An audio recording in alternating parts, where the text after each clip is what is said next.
நாடாளுமன்ற தேர்தலையொட்டி கூட்டணி கட்சிகளுடன் இரண்டாவது சுற்று பேச்சுவார்த்தையை திமுக இன்று தொடங்குகிறது. விடுதலை சிறுத்தைகள், மதிமுக ஆகிய கட்சிகளுடன் இன்று பேச்சுவார்த்தை நடைபெறவுள்ளது.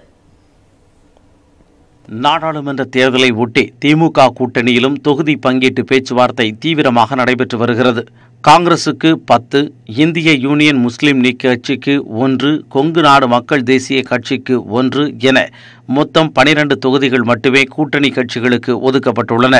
இந்நிலையில் கடந்த மக்களவைத் தேர்தலில் தேசிய ஜனநாயக கூட்டணியில் இடம்பெற்றிருந்த இந்திய ஜனநாயக கட்சி தற்போது திமுக கூட்டணிக்கு ஆதரவு தெரிவித்துள்ளது.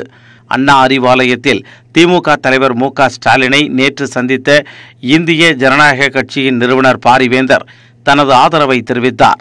விடுதலை சிறுத்தைகள், மதிமுக, இடதுசாரிகள், மனிதநேய மக்கள் கட்சி ஆகிய கூட்டணி கட்சிகளுடன் ஏற்கனவே முதல் சுற்று பேச்சுவார்த்தை நடத்தப்பட்ட நிலையில் இன்று இரண்டாவது சுற்று பேச்சுவார்த்தை தொடங்குகிறது. 2 நாட்களுக்குள் பேச்சுவார்த்தை நிறைவு பெற்று தொகுதி இறுதி செய்யப்படும் என்று விடுதலை சிறுத்தைகள் கட்சி தலைவர் திருமாவளவன் நம்பிக்கை தெரிவித்துள்ளார். கூட்டணி பேச்சுவார்த்தையில் எந்த தொய்வும் இல்லை என்றும் திருமாவளவன் கூறினார். திமுக கூட்டணி கட்சிகளுக்கிடையில் நாளை முதல் 2ஆம் கட்ட பேச்சுவார்த்தை தொடங்குகிறது. நாளையோ நாளை மறுநாளோ முழுமையாக பேச்சுவார்த்தை நிறைவு பெறும்.